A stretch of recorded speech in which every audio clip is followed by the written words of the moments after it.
NFL concussion settlement, they expected to pay out $700 million. They've paid out over $1.3 billion thus far because so many players are affected. The actuaries totally undershot it because they didn't realize that when players are struggling this much, they're not going to come forward. But when there's a reason to come forward because you can actually take care of your family, they're going to come forward. The NFL would just argue, look, we made the settlement and it's not a problem. And that's unfortunate because CT is not even part of the settlement. Insurance companies are getting paid a ton of the money that should be going to players because they've been paying for the care. So it's depressing. And I just found out we've helped more than 200 former NFL players through the CLF helpline, which is free to everybody. The fact that 200 of them come to us when there are all these paid people that are supposed to be helping them is shocking. But it's also the other issues we can't fix them. We do make a ton of them better. When we get to a good doctor, we get a lot better. But we can't fix the symptom.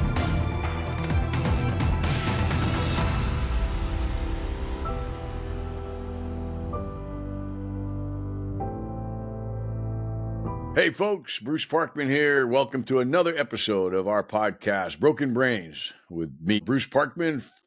And we want to thank the Mac Parkman Foundation. And as you know, this show is all focused about brains, focused on the impacts of repetitive head impacts and repeated blast exposure, the impacts on the brains of our children, our veterans, and our athletes. And we're constantly out there looking for the leading edge on brains with the research community, veterans and athletes themselves, parents of kids, and trying to address the fact that we really need to look at contact sports and military service from the perspective of what that is doing to people's brains, and then the resulting mental illnesses that is causing a lot of tragedy in this country.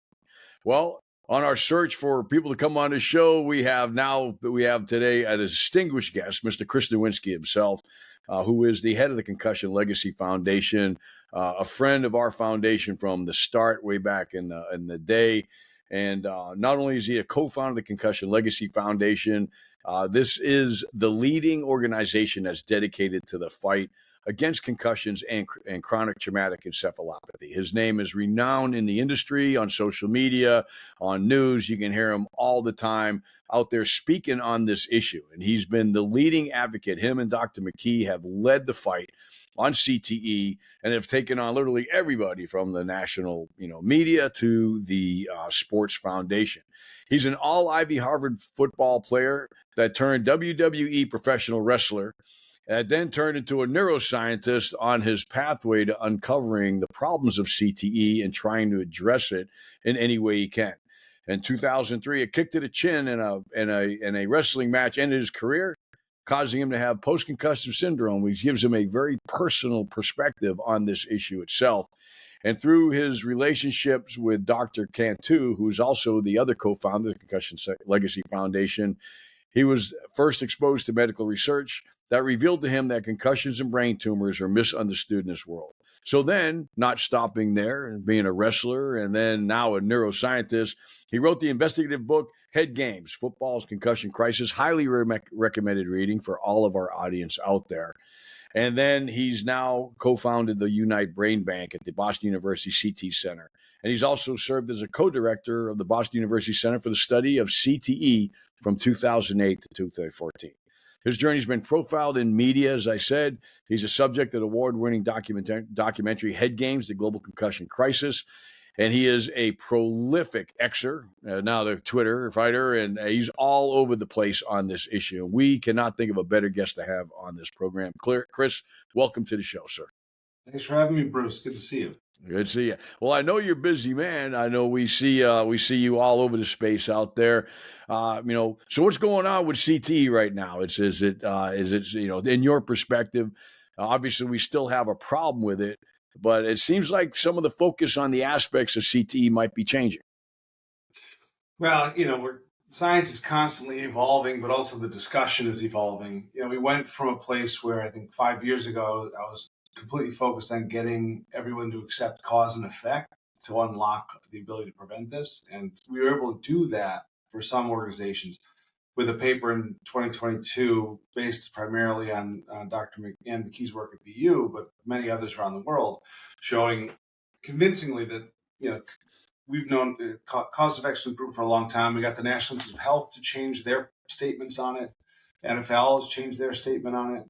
While there's still some stragglers, I think the next phase is, all right, we're still really laser focused on let's diagnose this in living people so that we can unlock real treatments. And I think we are now on the cusp of being able to diagnose this in living people and start teaching doctors how to diagnose it. And that's a big issue. I mean, we know that in the NFL, CTE denial syndrome has been kind of the issue of the day. But due to the efforts of you and Dr. McKee, they've really had to kind of accept the fact that CTE is for real.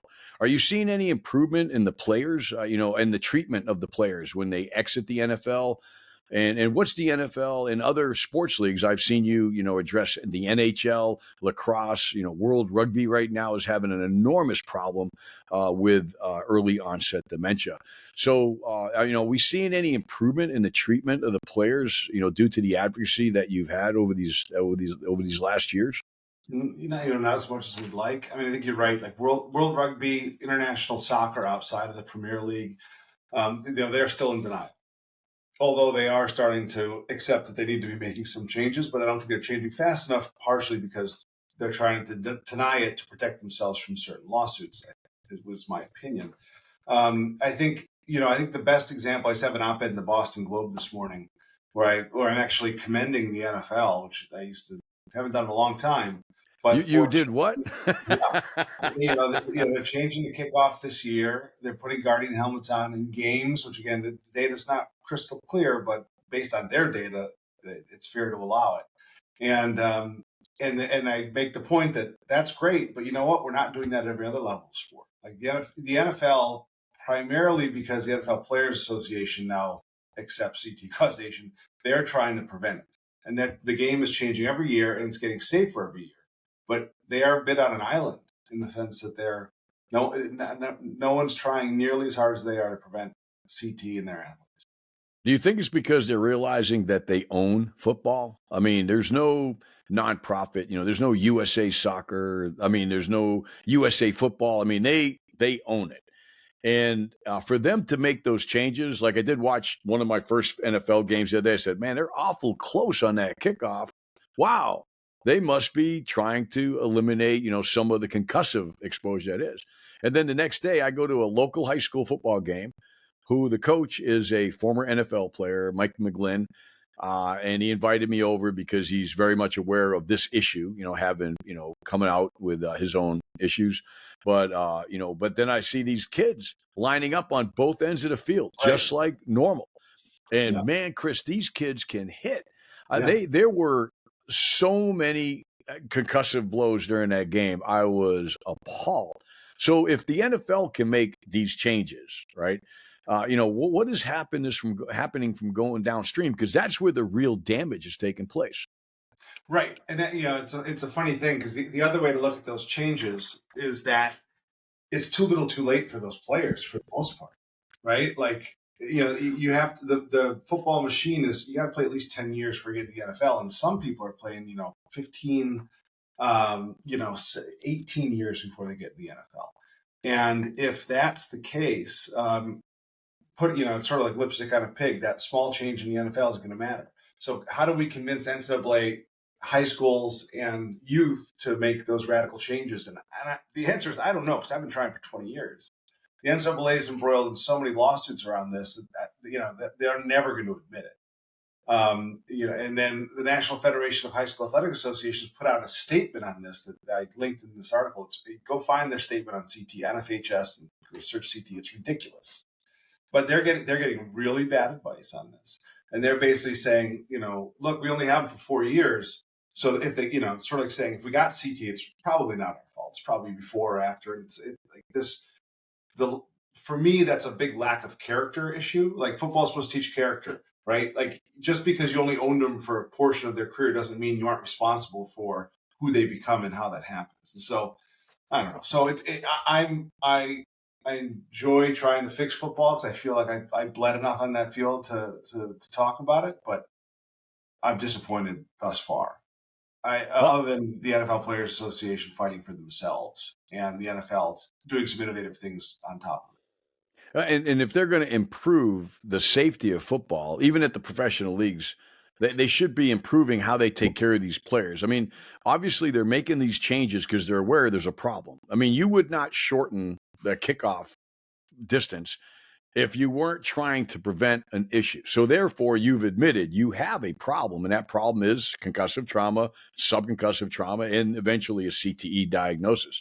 So now if you've recognized the fact you have an issue, what can the NFL do on the other side to address the large quantity of NFL retirees that are out there that are suffering in silence, that we hear about only when they blow up and they end up in the news, unfortunately, right?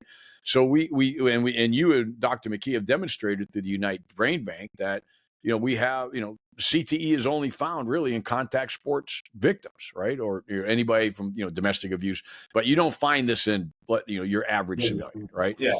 So what can the NFL do, and what can all sports leagues do, right? I mean, you got dimensions in soccer, from all these football players getting hit at 100 miles an hour in the head.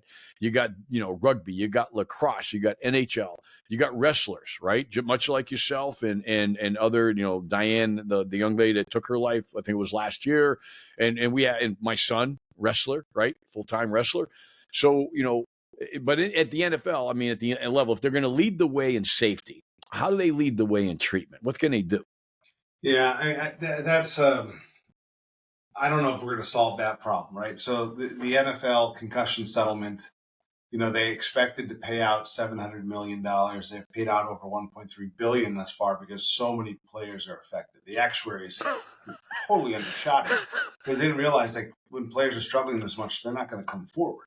But when there's a reason to come forward because you can actually take care of your family, they're going to come forward. So I think the NFL would just argue, look, we made the settlement and it's not our problem anymore. And they negotiate the settlement and they get what they get. And that's unfortunate because CT is not even part of the settlement. And the Washington Post has done some really great investigative work on how these players are not getting what they thought they would be getting. Insurance companies are getting paid a ton of the money that should be going to players because they've been paying for the care. So really, the retired players has been a problem forever. It's a hugely expensive problem. It's one that no one's going to hand them the money. The systems they've set up to try to help players are confusing and hard to navigate. So it's depressing. And I just found out we've helped more than 200 former NFL players through the CLF helpline, which is free to everybody. But the fact that 200 of them come to us when there are all these paid people that are supposed to be helping them is shocking. But there's also the other issues. We can't fix them. We do make a ton of them. When they get to a good doctor, they get a lot better. But we can't fix the CT problem. Right. And the thing is too is that when they do get out, the collective bargaining agreement doesn't, to your point, doesn't recognize CTE. It also doesn't recognize major mood, cognitive, psychological, or behavioral disorders as a result of the damage to their brain. And so not only are they out there on their phone, but right now we don't even have billing codes for this. All right. So if we were, say we were to get CTE recognized, right? CTE or, TES, traumatic encephalopathy syndrome, or any of the brain damage, even from a car crash right now, you can come to a doctor and you can get therapy and you can get drugs, but you can't get anything that's going to address the primary cause of the symptoms, which is a damaged brain. And yet we have modalities out there that, I was talking to Dan Javar yesterday that they're working on up at some of the partners of BU, psychedelics, all this stuff. All of this is out of pocket. And even for the NFL players, so I think, we're going to have to get a little bit more innovative on that. So, yeah, I mean, to your point, long way to go. But again, the NFL has had no contact practices for a while. And I don't even think we're seeing that in high schools at all, are we? Well, I mean, on paper, in some states, they say no more than 90 minutes, no more than 2 days a week. But again, it's not enforced. They're not educating around why. There's no CT education coaches. And so who knows if it's being followed? I mean, I work with one team in one league where they're down to 15 minutes a week and they almost never hit. And I talked to another kid who I thought was, in that league. And he's like, no, we opened up every practice with tackling drills. It's like, just all depends on what your coach thinks about, if CT is real or not. And that's a shame. And so now, and of course, a lot of our audience is parents. All right.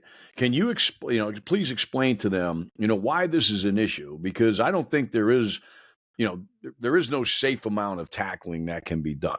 I mean, if we're going to do something right, we need to do it right. But explain to our audience, why, especially at high schools and below, this is critical. And talk about your Flag Till 14 program, because, we all know about flag football now really taking off.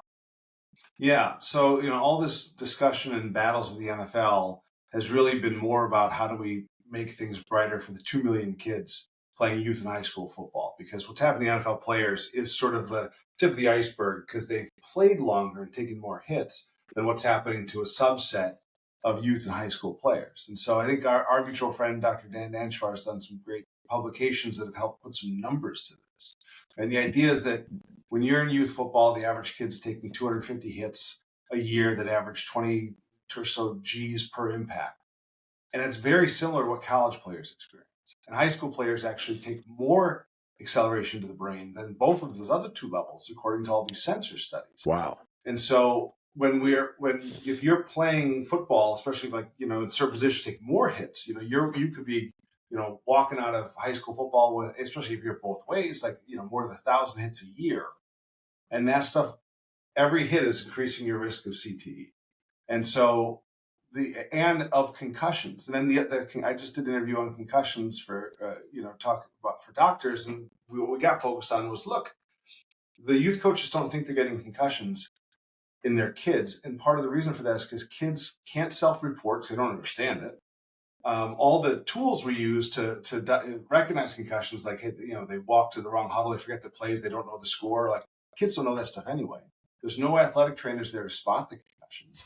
The coaches don't have any training to spot the concussions. So we know they're happening, and we're not diagnosing them. And so we got kids playing through concussions and taking hundreds of head impacts a year. And that is going to change the brains of a lot of these kids.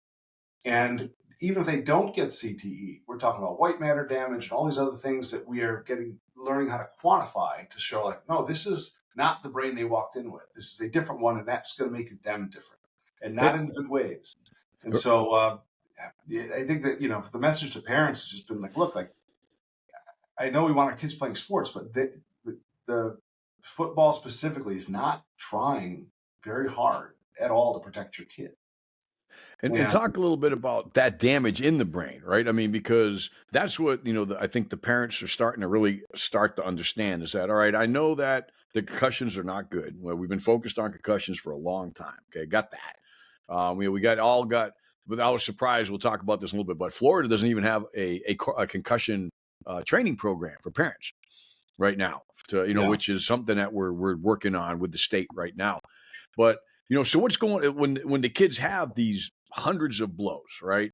That we all, even myself, up until I had to learn all about this stuff, we think are innocuous. They're fine. They're just little. They're not, right? So why are they so important to parents that are concerned about their children's brain health? What's going on inside their head? I'll dig into that, and I think I'll start with just sort of apologizing and recognizing your shirt, the Subconcussive Trauma Summit. Because I know Dr. Danshvar and I published a paper that came out about that time saying, we don't want to use subconcussive anymore. We want to use non-concussive. And the reason for that, and I mean, I love the concept, so don't get me wrong. But what we've learned we don't like about subconcussive is how people use it. Well, they're both confusing subconcussive injury and subconcussive impacts because they're used interchangeably. But also, sub implies to our brain less than. And what's clear when you look at the sensor data is that we have the average concussion is happening at the 90th percentile of the impact that an athlete takes. Mm-hmm. Right? So if your biggest hit over the season was 100 Gs and took, we're talking about the concussion happened at 90, but that means there's this group above And so a lot of times, even good colleagues of mine will say in the press, it's not the concussions when you have to talk about CT, it's the repetitive smaller hits. And It is. and what I would say is, no, it's not the repetitive smaller hits, it's the repetitive bigger hits. If these hits are happening at the 90th percentile, if an athlete takes 1,000 hits in football and they get one concussion, that's gonna be at the 90th percentile. 900 hits were below it, but 100 were higher. So the idea that you're going to have 100 hits harder than that concussion, that's some of those are going to be doing what we're terming subclinical brain damage, subclinical traumatic brain injuries. Your brain is as you know, for the audience, 86, 80 some billion neurons, trillions of connections. Just ask that question. If you injured one of those 86 billion neurons, or you killed it from an injury, would you feel it? The answer is, of course not. And so the question is, how much of your brain can you injure before you feel it? And that's what makes concussion a terrible measure for brain injury, is because as someone who took 10,000 hits to the head, you know that there were hits where you felt it, and then there were hits where you were like, I'm surprised I don't feel anything. But that's just because you didn't injure the things that you feel. You could have injured another part of your brain, what some doctors refer to as a non-salient part of your brain, that's not going to cause you to have double vision or memory problems, just balance issues, or all these other things. So we're basically, when kids are getting hit hard and they pop up, that's not necessarily a good thing, because their head twisted rapidly, an axon pulled. Your axons are 1/20th width of a human hair. Some of them are very long. And if it got injured, it might fix itself. If it got ripped, you're going to see a retraction bulb, and an axon just sort of get pulled back, just disappear back to the neuron, and you've actually changed the architecture of the brain. And you can destroy who knows how many axons with some of these huge hits where you feel fine. And so that is sort of, we hope people realize, like, those hard hits are causing brain damage that we aren't feeling. That is why we don't see a correlation between diagnosed concussions and CTE, but we do see a correlation between hard hits and CTE. And that's what people need to picture happening in the brain when they're letting their kid get whacked in the head too hard. Plus, a lot of people know the brain doesn't feel pain.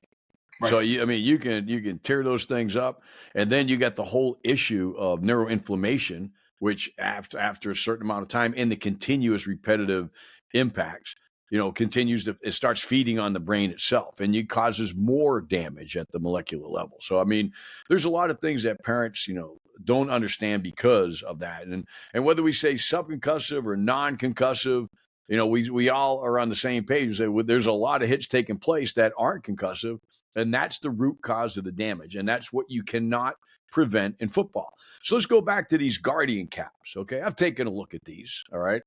And I've actually talked to coaches that use them, and I've had one coach tell me the only concussions they ever got on the practice field was from those darn caps, because of the way they catch the turf and bounce that head around after they hit. So what's your professional opinion? These are getting a lot of attention now. Obviously they're pads, and people are assuming that you put a mattress on your head, that's making football safer. So what as a brain specialist, what's your perspective on those caps? Yeah, I mean, I think CNN did a nice article on it this week. So if you want to go deep in the audience, but basically the idea is this: they work in a lab. Anything, you put a pad, the hit's going to be less. But football impacts are three-dimensional impacts that involve rotational acceleration and vectors, and it's very complicated. And what they found is that even though the pads work in a lab, when you actually put sensors in the helmets to see, is the head moving more slowly? Is there less energy getting to the brain? Those haven't borne out. And so it's like one of those things that I'm trying not to be, too prescriptive on this. I'm just saying, look, the data is not rock solid that it does anything positive.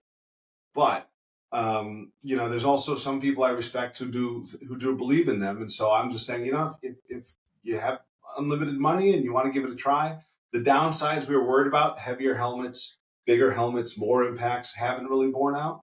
So I've adjusted my position to just sort of be like, I don't know. It's not clear. The NFL's data hasn't been published yet that said, which is a different Guardian cap than the kids are wearing, but a bigger, heavier one. We don't know if that's behavior change, practice changes, or the padding itself until we see the data. But so I'm not excited about it. And I think people need to realize the more we talk about guardian caps, the more we're missing the big picture. It's sort of like if we're talking auto accidents, do we want to be talking about speed limits and stop signs, or do we want to be talking about bumpers? Well, bumpers are way down the list to Right. protecting Yeah. you from car accidents. And that's what we're at right now. We need to be way higher upstream talking about the rules. The rules are important. I'm not a big fan of those caps because of what we just talked about. The little hits that are doing most of the damage, Right. you can't prevent the brain from moving around inside the skull. There's nothing that God has ever made, that we will ever make, that stops that. So, the only way to really reduce the risks of CTE and all the damage to the brain is to reduce exposure, and that goes back to the kids not participating in contact sports at all. And I think that if we could work harder to expand what you've already done. Now, tell us about some of the, you've done a wide variety of public service announcements. I mean, you've worked with Brett Favre. You've had the smoking video back in the day that caused a lot of issues out there. Kind of pushing forward on the issue of the fact that kids just should not be playing these sports.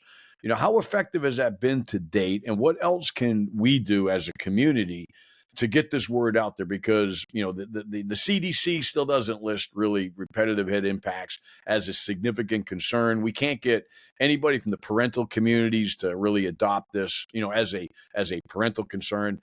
NIH really doesn't, make it. This is not a known risk like concussions. And you've done so much work in this space. What else do we need to do to get this, whether it's in front of, legislators, insurance companies, to go ahead and because there's got to be a better mechanism to enforcing the fact that we are truly, jeopardizing our children's brain health and their futures when they put on helmets at a young age. Yeah. So what the question is, why isn't what we want happening? And that's I guess. I mean, you've done so much. I mean, come on, Brett Favre goes out there. And how does Brett Favre not get parents to listen to him? Right? I mean, well, that's the surprise. Like, you keep trying new things. You think you found that message that's going to connect with people, and then it doesn't hit like you think. We've created a couple of powerful PSAs that won awards.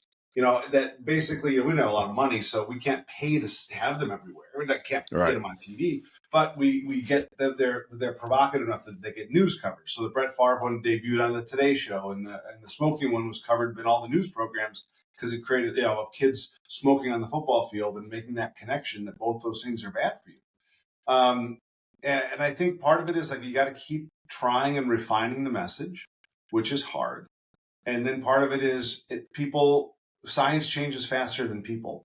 And so, we continue to strengthen the science, but we're battling the assumptions about the science from 10 years ago versus what we know today, right? So again, when I'm talking to coaches on Twitter, they're still repeating NFL talking points from 2007 that the NFL would never say now, right? But that's when they dealt with this, they learned it, and now it's hard to change their mind. So we got to we can't give up on continuing to educate, and then we have to continue to strengthen the science, and we have to find those windows where we can actually change hearts and minds. We thought we had it with legislation in California. I did not anticipate Gavin Newsom would threaten to veto a bill that would create an age minimum for tackle football in California. And we both testified on that bill too, man. Yeah. That was, but I think they went the wrong way. I think you can't ban things. I mean, I think we're having a lot more success with informed consent. And actually, California's working with us now to go ahead and address this from a new perspective. And I think that's a more palatable way, I'll say, to go. But I do think, to your point, legislation is going to have to be involved if we cannot, right now, the issue of RHI, repetitive hit impacts, subconcussive, non-concussive impacts, is not taught in any medical or psychological curriculum in this country. I mean, our doctors and nurses, there was a study. Have you seen that study in the New England Journal of Medicine where like 60-something% of doctors, family doctors, would recommend playing contact sports to dads? They would. Yeah, that was just released. Somebody let that one on me not too long ago. They had a survey, and they just sent it out, And 60-something% of the doctors out there thought it was okay. They would not object if a dad said, can my son play contact sports, my 8-year-old son, because they don't have the information and they're not educated. And I guess there's huge amounts of stigma that you personally, have been fighting for, quite some time. On the diagnosis front, you mentioned, CTE and Vivo. Where are we at? Where are we with that right now? Because that is if we can identify, the fact that you're on the path to an eventual CTE diagnosis that you're probably on, I'm on for sure. How do we, where are we at right now for, parents and doctors that, are getting patients that are acting out? They've got extensive histories of, contact sports exposure. Where are we at right now? Is there anything that can help them? Well, you mentioned earlier the TES criteria, so the traumatic encephalopathy syndrome that BU is working on. So it's getting better. So basically, like, they published one in 2014, they've refined it, published another in 2021, they refined it, and they're trying to find, like, what is that clinical criteria? You have these 3 things and you don't have these 10 things, and therefore we can predict you're going to have CT with this accuracy. That is getting closer. I don't know when we'll be ready, but it's getting closer. And then the other part is that's with symptomatic people. And then the question will be biomarkers, right? What can you pick up that's not related to symptoms? And certain things on your MRI, proteins in your blood, things on a PET scan. And that is getting better too. We finally have more studies working on it. We're on the 4th PET scan that we've tried. We will get there. It's just a question of how fast can we get?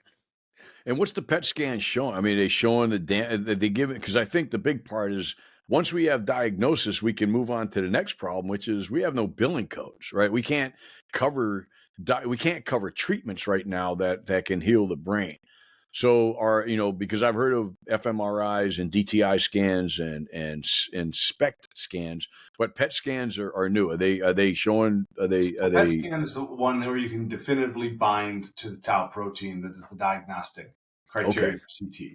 So if you want to find tau proteins in the pattern of CTE, you'd have to use a radioactive tracer of something that you inject, binds to the tau for a period of hours, get in the scans, see it, and then know you've got it. And the problem is that all of the original tau tracers were developed for Alzheimer's disease. And it wasn't discovered until 2019 that the tau misfolding is differently shaped than Alzheimer's disease. And so the binding doesn't work in the same scale. And so we've picked up signals, but nothing definitively enough. And I just became aware of, like, the first tau tracer that was built from scratch that's supposed to bind to the tau protein with the CT shape. And so maybe that'll be it. We just got to keep getting more shots on goal. And we got the TES protocols, which are basically 4 simple questions that anybody can ask. And I think that we're also working with BU and coming up with some other research problems, because sooner we can get those validated out, then any nurse, any doctor, any parent really can look at their kid. And I think, and ask those 4 questions. But, the last point I want to bring up is the issue of mental health. And we do know that, the only indicator that we have right now that somebody's struggling, if we could correlate it, is if they've played a lot of contact sports and they have behavioral, psychological, and cognitive disorders, that there can be a causal link between the two as a result of playing contact sports. And I know that, everybody's trying to get that word out, and you are too. So, as we come to a close here, what else is the CLF doing? What's Chris Nowinski doing? How do people track on you if there are, a couple of the few ones out there in our network that haven't heard of you yet? How do they keep up on top of what you're doing, and what else are you working on right now, sir? Yeah, I'd say, if you want to stay in touch, go to the Concussion Legacy website at concussionfoundation.org. Sign up for our newsletter, sign up for our research, for our clinical research, or pledge your brain, or come to our helpline. We're nearing 7,000 families that we've helped one-on-one through the helpline. If you have symptoms that you're worried about, need advice on doctors and support groups and that sort of thing. Also, yeah, on all the social medias. I would say keep following that. And then, I mean, what we're working on now, like this month, like next week, I'll go out to the Tau Consortium where we meet like all the top people working on trying to advance the science on how to diagnose and treat Tau diseases. And so a lot of those folks have become collaborators over time. And so that'll be exciting. I mean, I'm always either looking at research or I'm looking at prevention efforts. So this week's a ton of interviews around why aren't people trying to prevent this more? And then it's continuing to take care of people. Every day someone's reaching out to me with my buddy this, my dad that, my old teammate. We're just trying to keep them alive so that they can, both recover from whatever they're dealing with. Because, as you know, for a lot of people, mental health, they'll respond to the right treatments. Not everybody. We've all lost, you know as well as anyone, we can't help everybody. I dealt with it with my college roommate that we all thought, well, if we just put enough money together and get the right doctors, everything will be fine. And it didn't work.